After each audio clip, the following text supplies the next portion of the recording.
Hello and welcome to the Modern Approach to Officiating webinar, Driving Change to Maximise Impact. My name is Brooke Niebusch and I'm the Senior Officiating Advisor in the Community Coaching and Officiating team at the Australian Sports Commission, and I'll be your MC today. I'd like to begin by acknowledging the traditional owners of the land on which we meet today, and for me today that's the Ngunnawal people, and pay my respects to their elders past and present. I'd also like to recognise the outstanding contribution that Aboriginal and Torres Strait Islander people make to society and sport in Australia, and to celebrate the power of sport to promote reconciliation and to reduce inequality. Today we're directing our attention to community officiating. Officials play a vital role in facilitating environments for people from all walks of life to experience and enjoy sport that is safe, inclusive, and a place where everyone feels welcome and is supported to achieve their goals. However, the sporting landscape has and is changing rapidly. Participant expectations, motivations, and their relationship with sport has changed. Additionally, sports are facing new challenges to recruiting and retaining officials. Over the next 45 minutes, we'll take a deep dive into the modern approach to officiating, which has been developed in collaboration with Australian national sporting organisations and national sporting organisations for people with disability. We'll delve into the reasons behind introducing the modern approach, the potential for officials to positively impact the sporting experiences that participants have, what it means for sports, officials, and of course participants. Later in this webinar, 3 panellists will share their perspectives on the need for a modern approach and how it translates to officiating in practice. To begin, we'll hear from our CEO at the Australian Sports Commission, Kieran Perkins, and ASC Director Coaching and Officiating, Cam Treadell, who'll set the scene for us, introduce the modern approach and share insights into why the approach is changing. It's my pleasure now to hand over to Kieran Perkins to give an official welcome and introduction. Thank you, Brooke. Appreciate the introduction, and I'd like to also acknowledge the traditional owners of the land. I'm also in Ngunnawal country today. Look, it's a fantastic opportunity to have this conversation, because I think one of the things that is true is that there hasn't been very much that's changed in officiating education since around the year 2000. And the modern approach to officiating supports also the work that's been done around the modern approach to coaching, which we launched in 2022. The modern approach to officiating supports the development, education and training of officials, really empowering them to facilitate safe, inclusive and enjoyable environments in which all participants have that opportunity to achieve their own versions of success. You know, we know that officials play such a crucial role in sport and can have really immense impacts on the environments in which people play, thus influencing the experiences that those participants have and, you know, ultimately helping more people get involved in sport and staying involved for life. You know, it really is important that officials are equipped with the skills to meet the needs of today's participants, and that officials are reinforcing the modern coaching approach that coaches are also taking into their work. We want sport to better reflect the broader Australian population as well, by engaging, empowering and supporting a more diverse officiating workforce who are capable of understanding the needs and motivations of all those diverse participants that we want to see involved in sport. Thanks, Kieran. We're going to come back to you shortly, but first, Cam, in simple terms, can you explain what the modern officiating approach is and why is it so important for sport? Yeah, fantastic, Brooke. Look, I think it's really, really important for us to recognise that things have moved on and changed from over the last 30 to 40 years. I mean, even, since 2000 when we really last did any work in this space. And it's moving quickly and evolving very, very quickly. Our ability to keep up with what we've got based on old knowledge or old information that we're working off becomes more difficult. And especially when we've got officials and coaches, of course, that have got their own experiences, what sport used to look like. So they're trying to impart things that they used to do or things they used to love to society or participant these days who see different value and see different reasons to be. And they've also got different abilities and relationships with sport. So the modern approach is really about helping others understand the different ways people are engaging with sport these days. It's about the different relationships. It's about the different people and the changing demographic of Australia with regards to who they are and how they come into our sport, understanding the needs, the wants, and instead of saying to them, your role is just to officiate, it's just to apply the rules in one stock standard way, and the way it looks at community at the entry level is the same as we wanted in high performance, to shifting that model to a more personal approach, to understanding people, to understanding what they're there for, what they want to get out of the sporting environment, and to supporting them to be better so they have a positive experience, so that they do have a lifelong attachment to sport through the quality of the environments we provide. Aligning that, and I use the term of coaching and officiating are two sides of the same coin, ensuring that there's alignment between what the coach is providing and then how the official is creating the same environment is key to ensuring that those two parties are speaking to each other, to ensure that they're there for the same reason, that they're connecting and communicating, really helps those other layers also create these positive environments.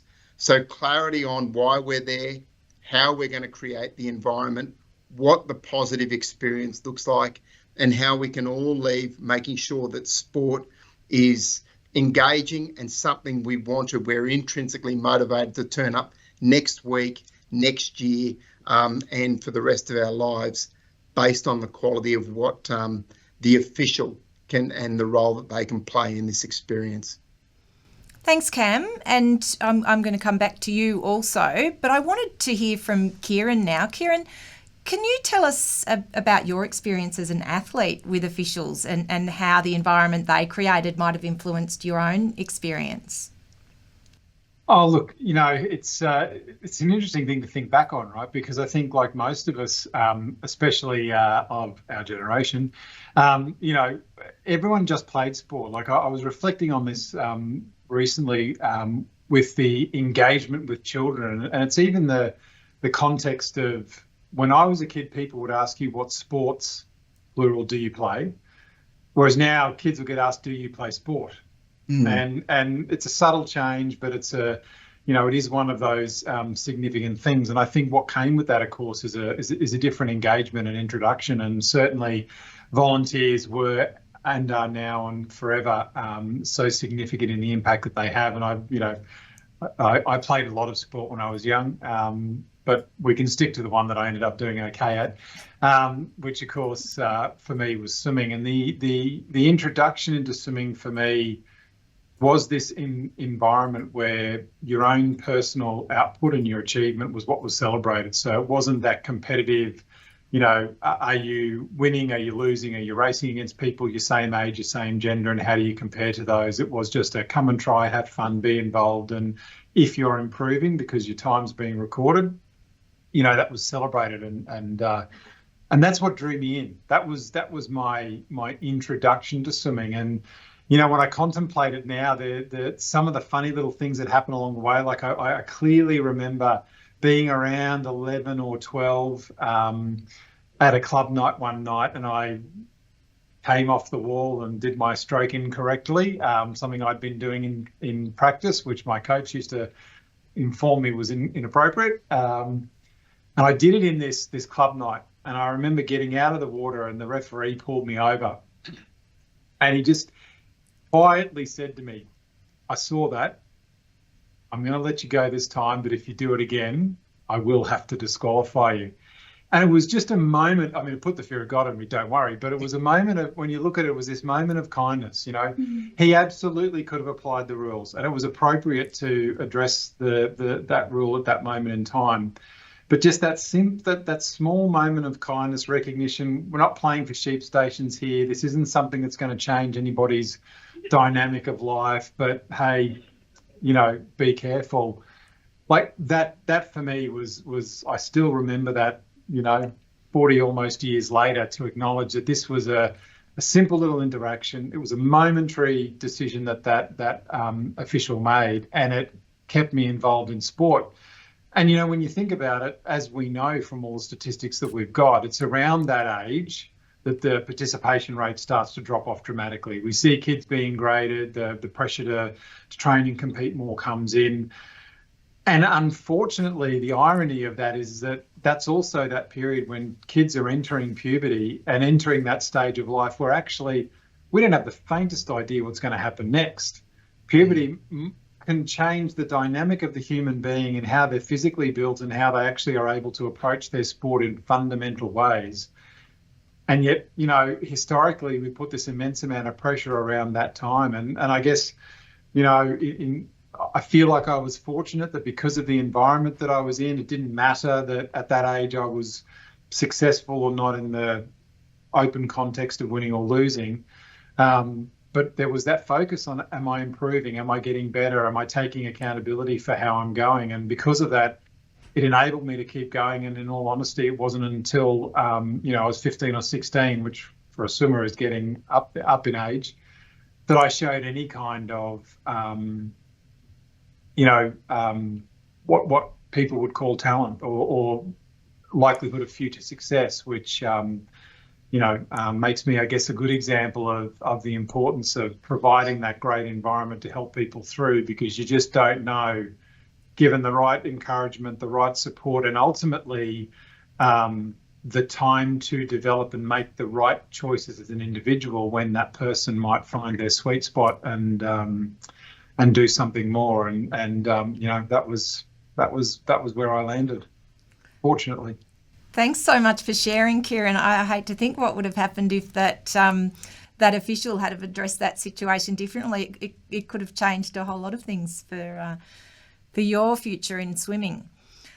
But I'm going to move on now to Cam and talk about contextual relevance when it comes to the modern approach to officiating. So, for example, officiating sport in an inner city location, I'm from Melbourne myself, and officiating sport in a remote Australian town, for example, or a smaller community, might have different requirements to ensure that all people are able to participate safely, inclusively, and enjoy the environment. There might be adaptations required. Officials need to understand the needs and motivations of the participants.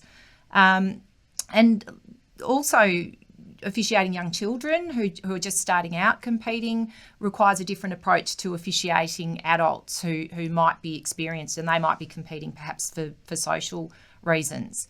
How does the modern approach support officials to officiate according to those various contexts that they might find themselves in? Yeah, it's a really interesting one, Brooke.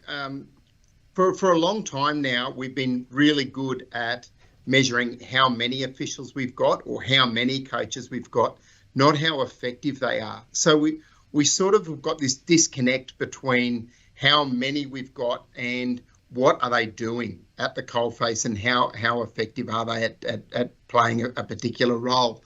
So this contextual relevance becomes really important. So the old methodologies where we had a level for scale, so some consistency across what we did. A level 1 had a certain amount of information in it that was the same in Brisbane as it is in Perth, which is the same in Cunnamulla, Quilpie and Thargomindah, becomes difficult because you've got this one-size-fits-all approach to something that's quite dynamic and needs different focus areas and support pieces. So understanding what you need in the different areas, understanding your participant, understanding the motivations of the people to be there becomes a really key factor in what you need and what the tools are you need to then deliver on a really high quality environment. So there's a shift in the dynamic between trying to drive something out because we want to get something that's really scalable so that we can count things and we can control it, to what are your considerations that you need to be aware of? How do you ascertain or pull out the information you need to then create the right environment? And then what are the educational development tools that you can draw upon to then help you be the best that you can be in your environment? So it's a fundamental shift from one size fits all and try and fit into what we provide you to here's some foundational requirements that are underpin everything you do, and then provide the contextual relevance through the physical or geographical environment you're in, the tools you've got at your disposal, and the participant, their requirements, needs, and adaptations that you require to then inform what you do next with regards to your officiating journey. So there's so many other factors that I would say that now we're starting to really recognise service and support. So as we move forward, rather than asking how many officials do you have, how many coaches do you have, ask how effective are they at then supporting the different environments, supporting our different products, our different programs, our different competitions. How do we target them? And then think about the recruitment, rather than just having a one-dimensional recruitment strategy of we need officials to support our game or our sport. What about the other people? What about people that are there who want to drive social inclusion and see this as a vehicle to how they can drive social inclusion? When you reflect on your sport in your environment, why doesn't it reflect the community you live in? And then how can you play a role in being a key driver in ensuring we can start to bring some authenticity to the "we're a sport for all" tag? How do we start to really play our roles and responsibilities in this through our education, training and development opportunities for officials and, of course, for our coaches in at the coalface driving these key behaviours that make sport a really welcoming place that embraces and celebrates everyone who's there for all reasons. And we can be there and end up at the top end, standing on a dais listening to our national anthem, which is a fantastic place to end up. But you know what? It's also fantastic that you end up in a lifelong enjoyment of multiple sports, having a fantastic time and seeing sport as not just something that we do to compete, but something we do to socialise, connect and to give back. So this whole journey and approach is about really highlighting those key aspects of the role of an official and how we start to support our sports in recognising that we need to measure differently and look at how we support differently. Great, Cam. Thanks for that. And that leads really nicely onto what we'll talk about with our first panellist. But first, at this stage, I'd like to thank Kieran for his contribution to the webinar today and say goodbye as he logs off and gets back onto his really busy day. Thanks again, Kieran. No worries. Thanks, Brooke. Thank you, everybody. So it's been a collaborative effort to develop the modern approach to officiating. We've engaged with NSOs, NSODs in workshops and at the ASC Community Coaching Conference, Coaching and Officiating Conference. We've also engaged extensively with the Australian Sports Commission internally, integrating with the diversity, equity and inclusion, participation, volunteering and coaching teams, and also Sport Integrity Australia. This work is ongoing, as the term modern suggests. To keep up with change, we'll continue to stay closely connected with all of our stakeholders, and we encourage sports to engage with the ASC Community Coaching and Officiating Team Advisors for support to implement the modern approach. We accept that each sport faces different challenges. They're at different levels of maturity. They may have paid or volunteer workforces, or likely a combination of both. Sports may be team sports, individual sports with different types of officials, including dynamic, stationary, criteria-based or race officials. It's not a one-size-fits-all approach, as Cam said, but support is available. So I'm really pleased to introduce our panel members now. Tess Gilbertson, Head of Capability at Cricket Australia, welcome. Rochelle Imey, Professor of Sports Science at Federation University, thank you for joining us, Rochelle. And Dipali Mistry, International Judo referee, who's actually coming to us from Budapest today, so at 3 o'clock in the morning, so thank you, Dipali. Our panellists are going to talk about why we need change, the changes that sports are beginning to introduce to modernise the approach to officiating, strategic reasoning for the changes. So we're going to start off with Tess to begin with. Tess, Cricket Australia has been working closely with the ASC over the last 12 months and has made some big changes in the coaching space and is beginning to introduce change in officiating.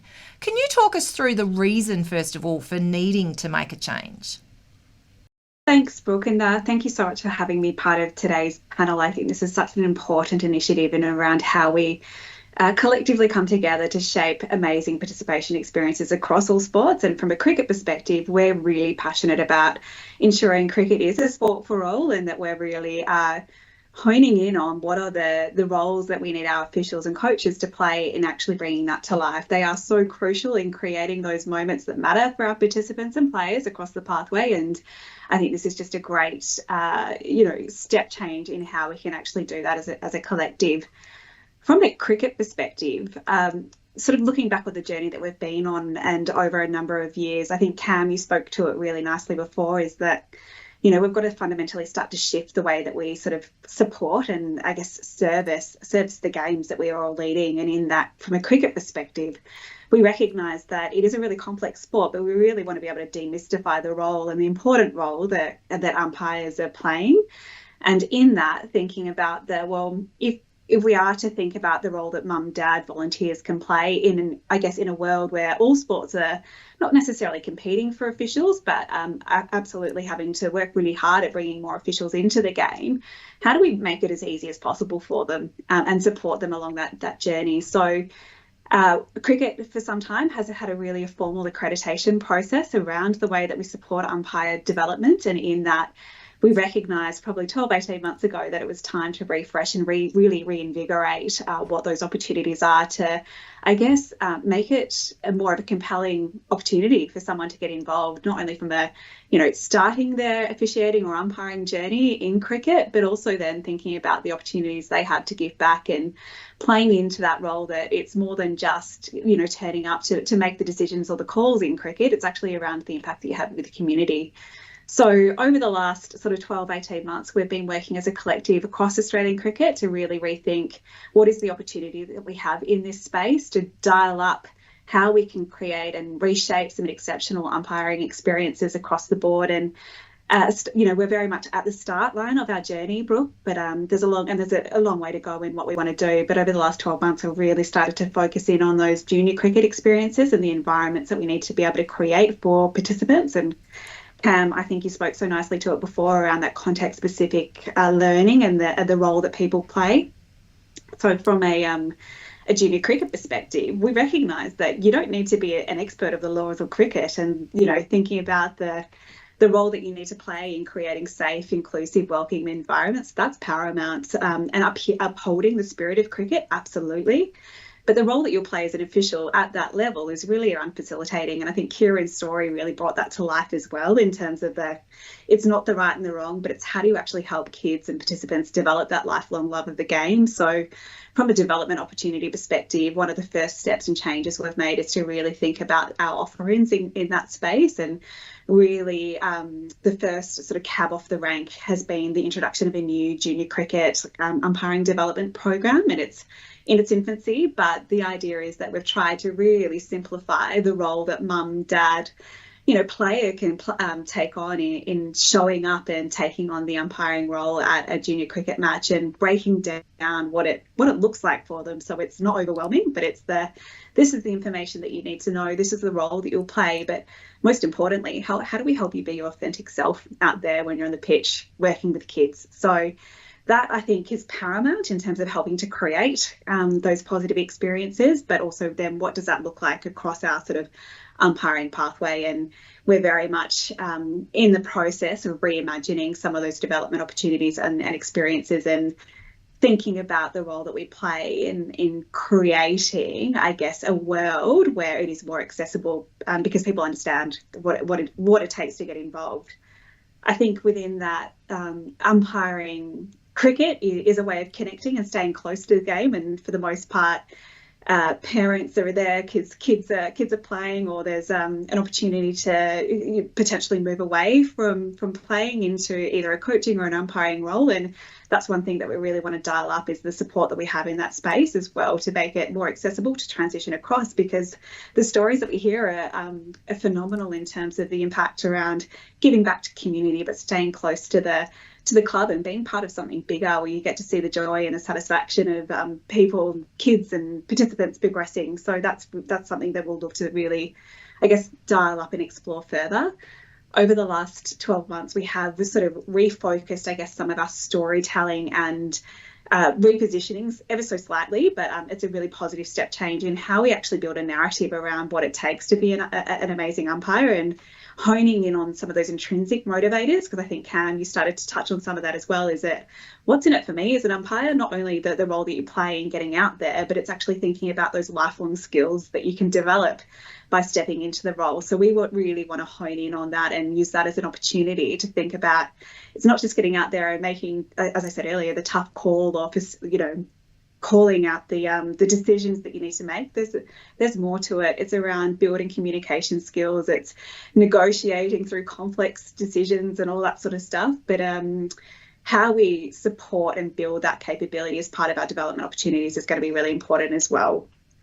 Thanks, Tess. That's fantastic to hear, and so much of that resonates with, as you said, what Cam had to say, and I know what Rochelle's going to talk about, and also Dipali in her role, as an official on the ground in the community. Tess, it is early days, but are you able to gauge how the change, this new approach, is being accepted and felt and lived? Yes, so very, very early days. So it's probably hard to, I think, to your call out, Cam, really measure the impact. But I think from a conversation perspective, we are starting to shift away from, it's not just about the numbers, but it is about the impact and the experience. And from a participation perspective, making sure that we can support players coming through junior cricket into, other sort of cricketing pathways is going to be really critical, and that will help to gauge success. But it's also around the momentum that we've got from an Australian cricket network as well, that's a critical part of this journey that we're on, that, we need to be in it as a collective and really working through how do we best support our participants, but associations in driving some of this forward. And there is a long way to go, but I have to say that there's some real energy around the opportunity that we have to continue to shape the way forward and think differently, not only from a formal development perspective, but really leaning into what some of our sort of reinvigorated recruitment sort of retention opportunities are as well. So small steps, but really positively received to date, and looking forward to continuing the journey over the next 18 months, 2 years as we continue to lean into it. Watch this space. Thank you, Tess. So we're going to turn now to Rochelle. Rochelle, people's motivations to participate in sport have changed over time, or perhaps even been misunderstood in the past, and modern participants want to participate in different ways beyond traditional competition formats. With a modern approach, how could people participate in new ways that are aligned with their motivations? Yeah, hi, Brooke. Many people do enjoy the traditional competitive sport model with training during the week and interclub competitions on the weekends, but that doesn't suit everyone. Not everyone's really good at sport, and some want a less competitive focus. Many individuals are motivated to play sport just to have fun and to be with their friends. Many don't also want to commit to a full season or a half a day on the weekend for competition. And traditionally we see a drop-off during adolescence when their lives get busy, their social lives, their academic lives, their work lives, and also in parallel when sport gets quite serious for those on talent development pathways. However, recent years we're actually seeing quite a decline in participation for those aged 10 to 14 years, which is a real concern because that's our biggest peak generally in participation. And since 2017 to now, we're seeing quite a decline And that's going to impact not just community sport, but elite talent development sport pathways as well. So we do need a modern approach. Traditional sport suits those that are very good at sport and dedicated, but we don't generally offer another option of organised participation for our children and youth that is more flexible, more individual person-centred approach, and a concept that we've called and published called Sport for Me. It's still sport, it's still organised sport, just done differently. It's a more flexible approach with a specific focus on, fun, friends, skill development and play in a safe and inclusive environment, just not so structured and committed and formalised and with such a focus on winning in competitions. Wow, that's the modern approach all over, isn't it? And so importantly for us, what role can officials play in fostering this type of environment, one that promotes participation in sport for life? Yeah, focusing on the participants' enjoyment, and I resonate with the other speakers today too. It can't be about numbers on a spreadsheet. We've got to get away from sport policy of increasing your numbers. We should have a focus on retention of individuals, and if they have a good experience and they have a good time in sport and enjoy it, they're going to come back.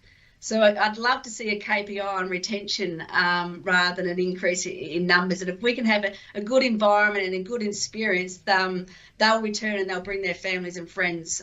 We need to make people feel like they belong.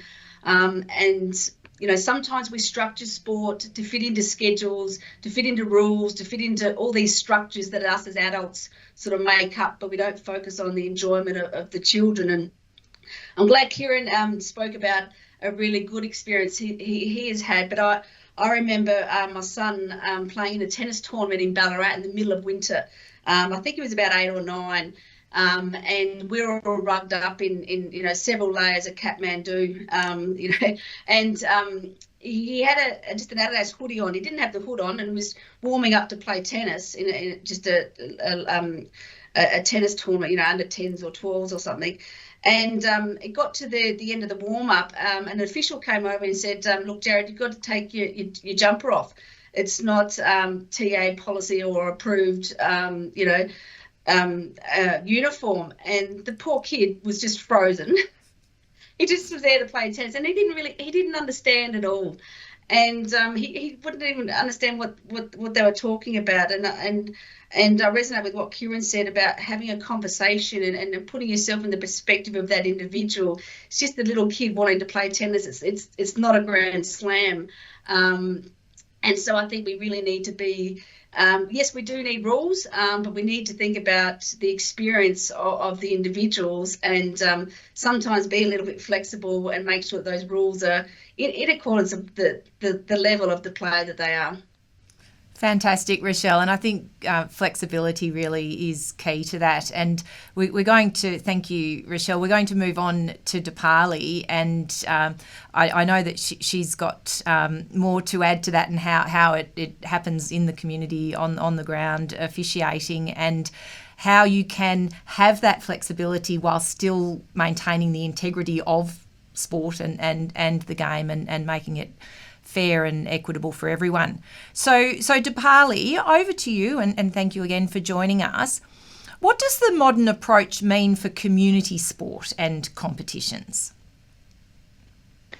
Again, thank you very much for having me here today, and fantastic discussion so far. And I totally resonate with what's been discussed around flexibility, having inclusive, having environment which is safe.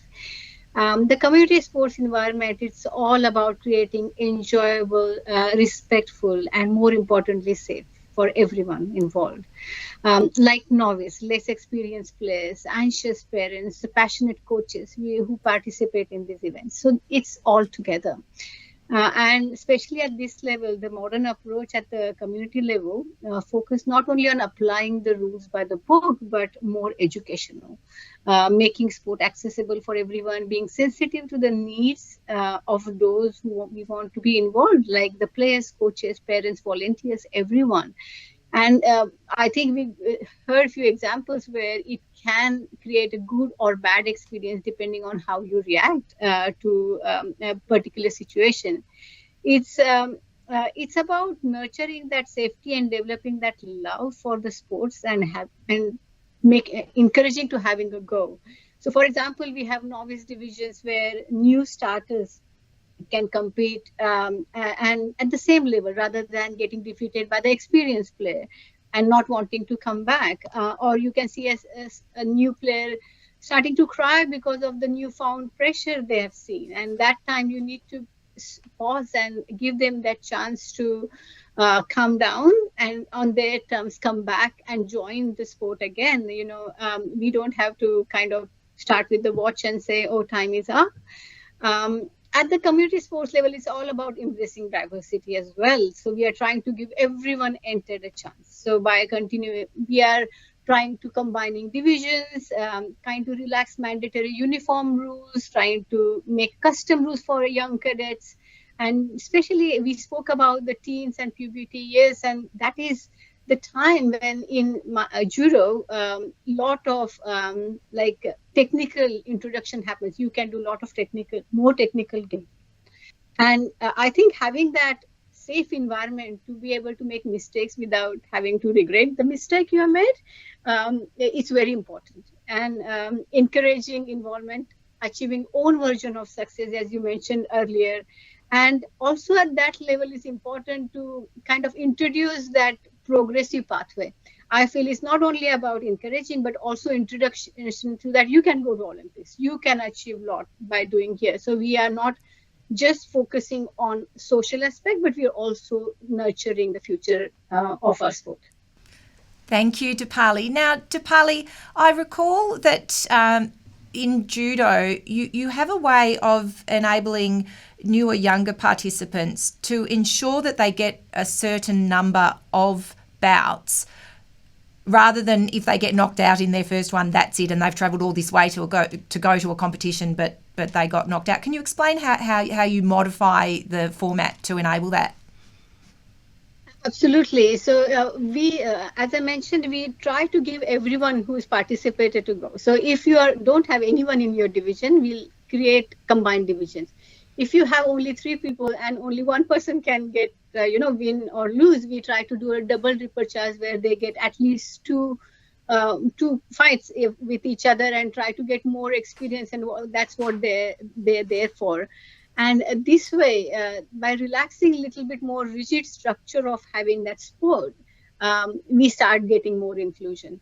And it becomes, for parents as well, there is a lot of effort, money, flexibility goes in it. And I think creating that kind of flexibility is very important. Yeah, great. And talking about inclusion, can you tell us about the No Limits competition and how judo officials can adapt and create safe and inclusive environments in that No Limits? Sure. I think this is a subject of very close to my heart. And we started this journey a few years ago when it was really in infancy. And we are expanding that community participating in No Limits competitions now and getting a range of players in this category with special needs, starting from minor ADHD, autism, partial blindness or deafness, complete blindness. So we have range of special needs. And we have comprehensive No Limit program to ensure sports is for everyone to enjoy. And we have few specialized clubs who are focusing on No Limits training now. They are creating pathways for IFSA game or Paralympics, but there are clubs which are running parallel program alongside regular training, and everyone is practicing as one and being mindful of what each other's needs are. And that fundamentally at the community level is very positive from whole community perspective. And it is based on the same skills, movements, and tactics and respect of the sports. And athletes truly rely on their senses and instincts to overcome the opponent in No Limits. So we give them that chance and give them that time to use their instincts and react to what is needed rather than, again, applying the rules and being by the book. I think that is the one thing we really are trying to move away from, and especially at community level.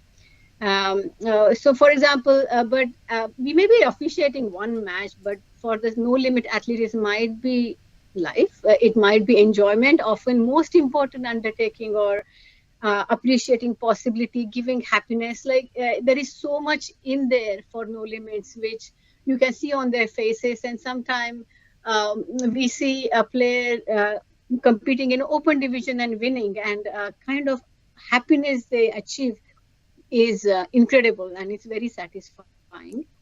As a referee, we need to be adaptive, sensitive, and vigilant, and fair to what the needs, to both open divisions and to the no limits. At sometimes they are together, and we educate ourselves with the associated protocols, adaptive rules, ensuring the sports it's for everyone to enjoy, as I mentioned, and also not overcompensate and strike that balance. Because sometimes we try to be overcompensating and trying to be more caring than it should be, because they want to have a fair go and they want to win by their own skill set. And that's what I feel, that it is we are building this today's and tomorrow's community, which is all inclusive and diverse. Fabulous, Dipali. Thank you so much. Thank you for sharing your insights there. I'm going to hand to Cam now to respond to our panellists. Yeah, great. I'll just sort of sum up with what was spoken of, and some really key takeouts there, where Tess spoke of the importance of demystifying some of the sports, or the traditional intricacies of the sport, and making it as easy as possible for people to engage, and also to play a role and see themselves in that role. How to give back to the community, and how to give back to your sport. But importantly, what's in it for me, and how to turn up and be your authentic self. And I think that's really key, is that there's got to be personality in our officials, and being able to turn up and accurately and authentically represent yourself is a key component in this. Rochelle spoke of everyone's need to be provided an opportunity to participate, but have those environments facilitated, so to be valued, so that people are putting a focus on not just the competitive levels, and of course the competitive levels are extremely important, but also just putting equal value on the others, and making sure that others can align to that and support those environments, because that may be their driver too. She spoke of the sport being a sport for me, having this very me-focused approach on how we provide these environments, and focusing on the enjoyment, and making retention a key component of how we sort of measure success. Not how many more can we get in the front door, but it's how many are staying inside the house that becomes really important to us. Dipali spoke about the flexibility, enjoyment, but importantly respectful ways that we provide our sport, and how we can provide those through interactions and through creating these environments, these respectful interactions that make people believe and feel valued becomes key. Making sure that we make sport accessible, providing opportunities for everyone, but not to the detriment of safety and also the integrity of the sport. So understanding that there's some underpinning philosophical pieces that we hold true to. So that was a really key piece of the three speakers of what we sort of are looking to drive. So keeping that in mind, if we look at the retention conversation, sport understanding their churn rate and the value to reducing churn, to actually then adding numbers to their recruitment pieces. You don't have to work so hard to recruit if your retention strategies are working harder. Not confusing competition and competitiveness. People are competing at their own levels at all time, and officials play a key role in making sure that people compete, keeping in mind there's a car ride home for those participants. So how do the officials play a role in making sure that these environments are communicated well and are showcased for what they are? Officials play a key role in this, and I'm not saying that it's been undervalued before, but we're certainly not undervaluing the role that an official plays now, and the quality of support that we are providing now. giving and empowering officials to play a key role in this environment and showcasing them as leaders in the environment of sport becomes a really key driver to people enjoying their sporting experience. So that's why the modern approach to officiating is so important. That's why we're putting so much emphasis on it, while we're working with so many sports. And of course, as we said before, while we're aligning it to our modern approach to coaching, to ensure that we've got alignment and people on the same page with regards to what these quality environments look like. Thanks, Brooke. Thanks, Cam. So I want to say thank you to all of our panel members for sharing your time and insights today, and for your ongoing support as we embed the modern approach to officiating in the way that we do sport in Australia, and to bring it to life for all of our participants. To sustain the change to a modern approach, it takes collaboration and contribution of sport officials, coaches and participants. And after hearing from our panellists today, I'm sure you'll all agree that we're off to a great start. So thanks again for joining us, and have a great day.